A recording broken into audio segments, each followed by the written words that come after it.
Let me back up. We choose to use a weapon, that's our prerogative. A firearm, that's not giving no free advertising. I ain't getting paid. But anyway, so we're going to go down to verse 47. And while he yet spake, behold, a multitude, and he that was called Judas, one of the 12, went before them, and drew nigh unto Jesus to kiss him.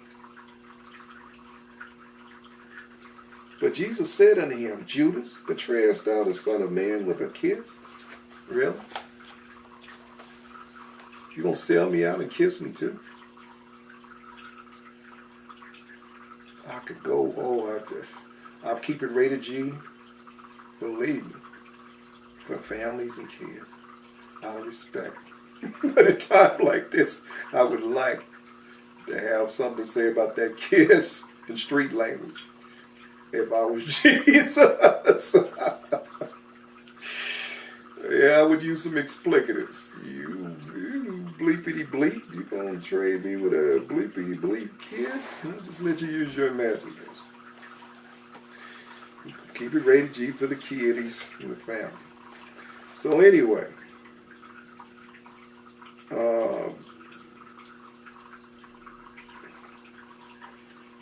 where was I at? Oh, betrayed with a kiss, verse 48. When they which were about him saw what would follow, they said unto him, Lord, shall we smite with the swords? And they asked for permission. But this wasn't a time. This Jesus is a timing. The Bible said there's a time. There's a time to kill, and a time to refrain from killing. A time for peace. You can read about, I think it's Ecclesiastes. There's a time and a season for everything. This was the time. The time chopping off heads. If Jesus came for this, this is what it is. If Jesus didn't die, we wouldn't get to heaven. The disciples wouldn't either. That's what he told them. He told them all along, this is what my mission is. So it's a time to use a weapon. It's time not to use a weapon.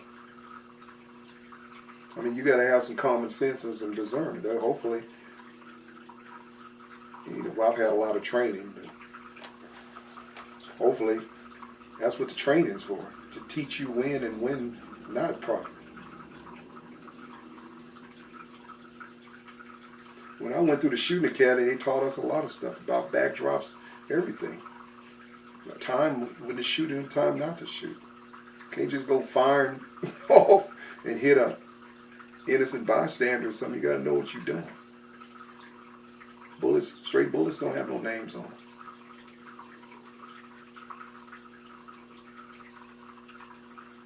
Once again, we get into the department of discipline, having discipline with your weapons. And that's with weapons, hand-to-hand combat,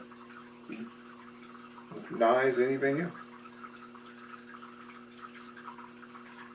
Knowing when and when is not a proper time. So he's telling his disciples it's not a proper time to go chopping off ears. And one of them smote the servant of the high priest and cut off his right ear. I don't know. I have an imagination, and I always think logically. I use deductive reasoning. I use gestalt reasoning. I use linear reasoning sometimes. And so my mind works like that. I'm like, how can you chop an ear off without hitting the cranium, the head, or the neck? That one always gets to me.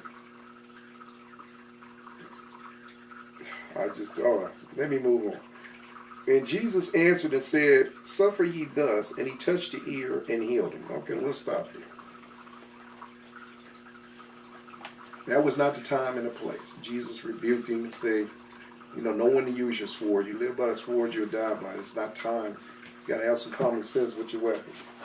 He gave him a lesson on when to use a weapon properly.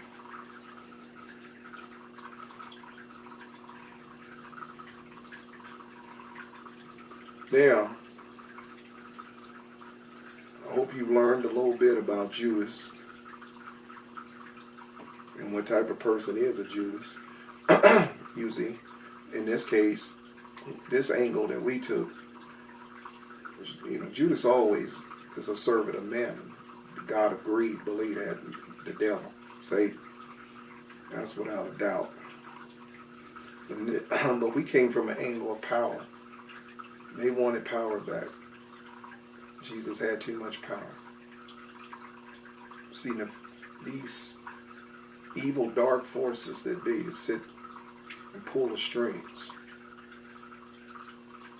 behind the scenes are threatened by anybody that want to come along and upset the status quo. And they're super, I believe a lot of them are just fully possessed by powerful demons anyway. That's just my personal opinion.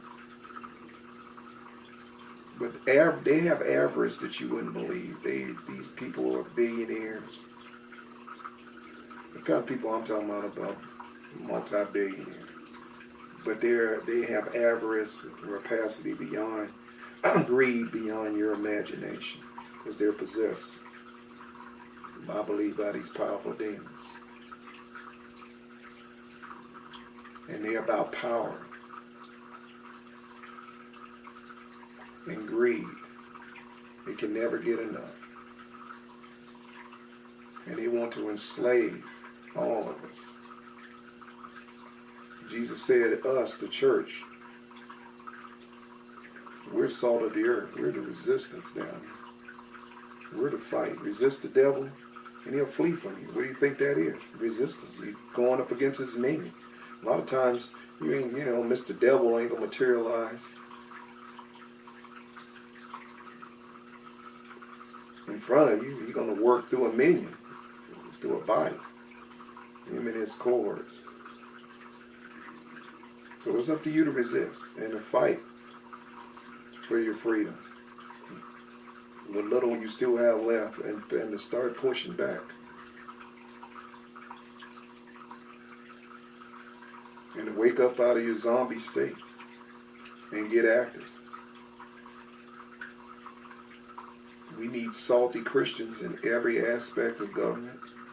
Salty Christians in the school systems and the universities, definitely. Lenin and Alinsky would be proud of our university system. Be very proud. Probably hand out commie awards.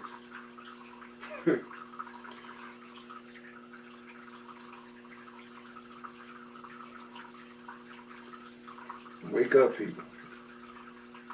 And for you so-called Christians, talking to you,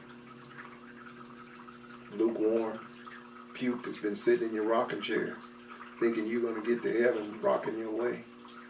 And you got others that don't even profess, quote unquote, to be as religious and holy as you. I'm definitely not. Don't call me religious and holy. All those point you toward the cross. I struggle with my faith every day. But at least we have a lot of action Jacksons out there that don't even claim. And you're supposed to be the resistance army and the force. And the devil's laying on his back laughing at a lazy, lackadaisical, lethargic church. Some prostituted to faith and sold out. And you got others that are fighting for our freedom. We're supposed to be resistance force to push back the Antichrist and the spirit of the Antichrist. Paul said the spirit of the Antichrist was working in his day. How much more advances have gotten. The Bible said until the church is removed, the Antichrist can't even be revealed. For all those that's looking forward to seeing him, well, the backslidden ones will still be here. They, like I said before, I'm taught on get the Revelation series. Got to get your head chopped off. Be saints here. Well, us that have the faith believe we're going up in the rapture. And we'll be taken out of here. Paul made it very clear in Thessalonians. 2 Thessalonians, we're out of here. We get that chariot, swing down, sweet chariot, carry me on. Anyway, but you got to labor until then. You got to fight until then. You got to take no quarter until then. Push back. Don't give them an inch. I don't care what kind of flags they're throwing. Don't give them an inch. All right.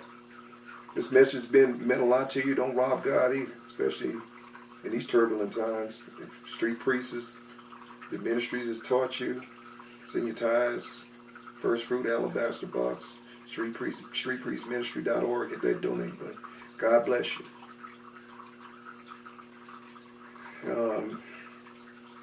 Good day, good night, good evening to you.